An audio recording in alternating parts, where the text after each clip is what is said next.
E o Vasco precisava vencer o Independente Del Valle por 4 gols de diferença para levar o confronto para os pênaltis.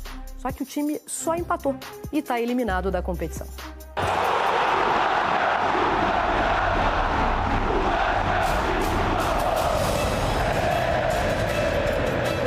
O Vasco precisava de uma vitória gigante, do tamanho de times do passado.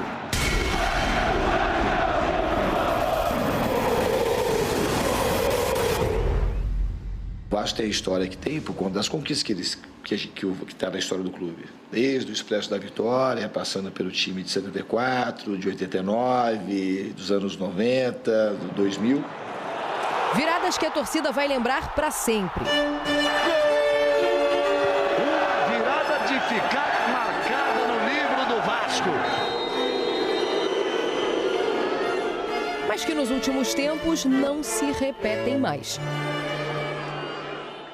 Em relação às vaias, eu acho que elas são normais. Não é por conta do que o time tem feito, eu acho que é por conta dos resultados e do histórico recente também do Vasco, não só desse ano.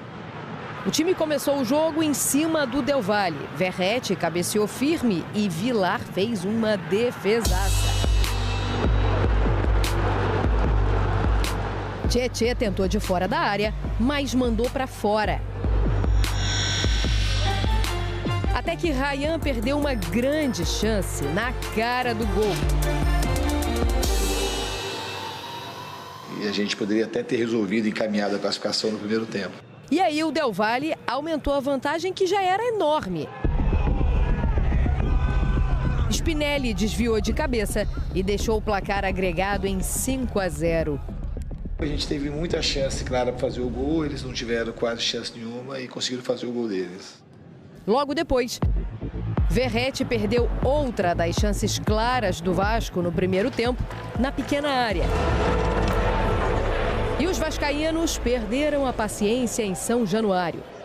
Muitos foram embora durante o jogo. As coisas só vão melhorar aqui com vitória, o humor do torcedor. Eu acredito muito assim que o torcedor está vendo que o time tem produzido, que o time é um time diferente, que é um time que todo mundo corre, é um time que todo mundo luta, mas a gente precisa ganhar jogos. O lance do empate começou com vaias. Passe do João Vitor e gol do Verratti. E ficou nisso, 1-1. O sonho de uma classificação com virada histórica não chegou nem perto para o time e para a torcida vascaína. Falo sempre para os jogadores, a torcida tem que tratar igual um cristal. A torcida, ela merece ver o time correr, lutar, a gente está tentando, mas a torcida vive de vitórias, o clube vive de títulos. E o que marca é título e a vitória. Vitórias, viradas e, principalmente, títulos não parecem uma realidade para o Vasco de hoje. Apenas boas lembranças de um passado distante. A torcida só queria voltar a cantar que é bem feliz. Vamos dar uma olhada aqui nos números da era Diniz no Vasco. Em 11 partidas, são 3 vitórias, 5 derrotas e 3 empates. E agora são 4 jogos sem vencer, hein? A sequência começou logo depois da Copa do Mundo de Clubes. Bom... Taca-lhe pau nesse carrinho, Lucas Pedrosa. O que aconteceu? Nem venceu, Pedrosa. Esse é o normal, né? Não vencer, principalmente dentro de São Januário. Se você for pegar as 3 últimas partidas, o Vasco perde para o Red Bull Bragantino por 2-0. Até consegue jogar bem ali para tentar o empate, mas não consegue o empate, ou seja, perdeu. Empata com o Grêmio em 1-1, depois de um jogo em que o Vasco até teve mais volume, mas a defesa, como sempre, é um problema grave, principalmente na bola aérea. E ontem, precisando fazer 4 gols para levar a partida para os pênaltis, o Vasco conseguiu ainda a proeza de sair perdendo. Tomar um gol de nuca. É inacreditável, assim, é um negócio assustador, porque o Vasco teve uma oportunidade com o Verratti logo aos 9 minutos ali, onde ele consegue uma cabeçada e o goleiro Vigiar faz uma defesa absurda. Depois tem outra oportunidade com o Rayan, em que o Rayan também acaba perdendo a chance ali de fazer o 2-0, que teoricamente seria um placar favorável para o objetivo que o Vasco tinha. E logo depois, o Independente Del Valle, nas poucas vezes que foi, nas poucas vezes em que teve algum tipo de chance lá na frente, consegue bater uma falta no primeiro pau, o Paulo Henrique dorme naquele sentido ali, e aí o Spinelli, que é o único jogador que de fato tem algum tipo de poder nessa bola aérea ofensiva do Independente Del Valle, que estava muito confortável na partida, afinal estava com 4-0 no placar agregado, faz o 5-0 e ali, obviamente, nem mesmo o torcedor vascaíno que acreditava conseguiu acreditar que teria algum tipo de chance de mudar aquele panorama da partida. Mas o pior pra mim é esse, Fernanda, assim, o Vasco não conseguiu nem ter a postura decente que a gente cobrou aqui de vencer dentro de casa, de vencer em São Januário. Consegue o gol de empate com o Verratti numa cabeçada ali, muito mais na base do abafa do que qualquer outra coisa. O Independente Del Valle, como eu disse, estava 5-0 no placar, não tinha motivo nenhum para sair, e o Vasco só conseguiu fazer um gol dentro de sua casa, não chegou nem perto do objetivo que tinha de conseguir se classificar. E aí você olha para a Copa Sul-Americana, uma competição que o Vasco priorizou, isso tem que ser deixado claro, o vexame é ainda maior quando você coloca que o Vasco priorizou a Copa Sul-Americana em relação ao Campeonato Brasileiro e em relação até a Copa do Brasil, e a Copa Sul-Americana do Vasco é humilhante. Vamos lembrar, 4-0 contra o Porto Cabedelo, um time semi-amador, semi-profissional da Venezuela, tomou um empate no último minuto lá contra o Melgar, uma equipe de um jogador que tinha nem 1,60 m, não conseguiu fazer um gol no Lanús, que é uma equipe mediana da Argentina, nem em São Januário e nem fora de casa, e pegou o Independente Del Valle. Esse sim, um grande adversário que deveria pelo menos ter tido um enfrentamento um pouco mais equilibrado. E tomou uma sacolada, 5-1 no placar agregado, o que culmina nessa eliminação precoce do Vasco. Uma diretoria que montou um elenco que tinha chances de, quem sabe, conseguir esse título e foi, mais uma vez, protagonizando um vexame. Aí olha para o Campeonato Brasileiro, o Vasco é o 16º colocado com 14 pontos,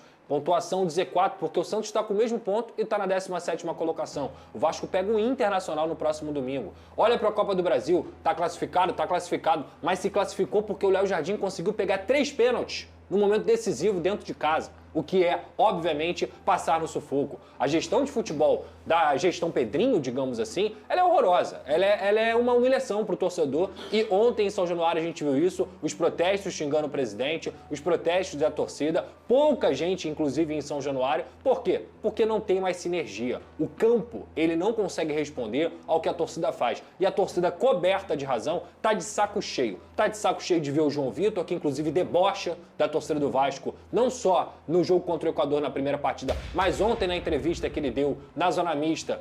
João Vitor, o que você acha que pode fazer pelas vaias? Posso fazer nada. Pode fazer sim, João Vitor. Pode ter respeito pela camisa do Vasco da Gama. Eu vou lembrar aqui, lembra do Léo Pelé? Que falhava constantemente. Toda a entrevista que o Léo Pelé era questionado sobre as falhas dele, ele tinha hombridade de reconhecer e o respeito que ele tinha com a camisa do Vasco era muito grande. Eu não tô falando que o Léo Pelé tem que voltar ou que ele era bom pro Vasco. Não tô falando isso. Tô falando sobre a postura, que é a postura de jogador que ganha quase R$1 milhão por mês, que custou 40 milhões de reais pros cofres do Vasco e falha jogo sim, falha jogo não. Falha jogo sim, falha jogo sim também. Então, João Vitor, você tem que entender o lugar que você está, a camisa que você está vestindo. Assim como não só você, mas todo o grupo de jogadores que são protagonistas de desastres nos últimos 2 anos com a camisa do Vasco. Nesse ano, a gestão do Pedrinho é mais uma vez protagonista também de um vexame. E o Fernando Diniz, que está aí há 11 jogos, também tem sua parcela de culpa nas insistências, nas teimosias que ele continua colocando. Diniz ontem disse que o time evoluiu. Como que evoluiu? Se fez a melhor partida do ano contra o São Paulo e tomou 8 gols em 4 partidas e fez apenas 2. Que evolução é essa, Diniz? É finalizar 30 vezes enquanto o adversário finaliza 3 e consegue sair com o mesmo resultado no placar?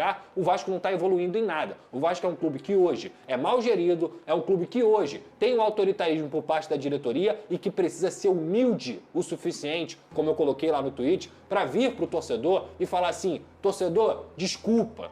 Torcedor, humildemente eu tenho feito o meu máximo, mas o meu máximo não tem dado certo. Desculpa, eu preciso de vocês. Porque se o Vasco da Gama, independentemente de quem vier como reforço, o que for fazer, perder o maior reforço, que é a sua torcida, o ano acabou. Diretoria tem que aparecer. Pedrinho tem que aparecer. Felipe tem que aparecer, porque o torcedor não aguenta mais ser saco de pancada.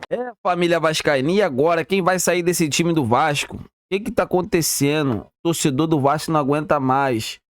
O torcedor do Vasco não aguenta mais. É o que eu sempre venho falando pra vocês. Vão botar a culpa no João Vitor? Pode botar a culpa no João Vitor, pode botar a culpa em qualquer jogador. Mas o culpado mesmo são os diretores. sabe? As péssimas gestões que já passaram no Vasco, só pensaram em si só. Daqui a pouco o Vasco vai virar SAF. Não sei, sabe? Vai comprar, alguém vai chegar e vai comprar o Vasco. B777, a gente viu no que deu. Daqui a pouco vai chegar um cara aí, só assim pro Vasco sair dessa situação. Igual o John Textor fez com o Botafogo. Só assim para o Vasco sair dessa situação. Sabe? Muita gente pedindo a saída do Pedrinho. E aí, vão trazer quem? Vão trazer quem? Sabe? É lamentável, cara. É lamentável, sabe? Não tem o que fazer. Agora é esperar alguém comprar o Vasco para ver o Vasco sair dessa situação, contratar, fazer uma limpa geral, né, nesses jogadores e trazer jogadores que realmente chegam para agregar. Só assim pro Vasco ganhar. Essa que é a verdade. Se não for assim, vai ser muito difícil o Vasco ganhar qualquer coisa, qualquer título, né, daqui para frente. Essa é a verdade. Então é isso, amigas e amigos, eu tô indo nessa. A qualquer momento estarei de volta. Se inscreva no canal, deixa o like. Fiquem com Deus e até a próxima.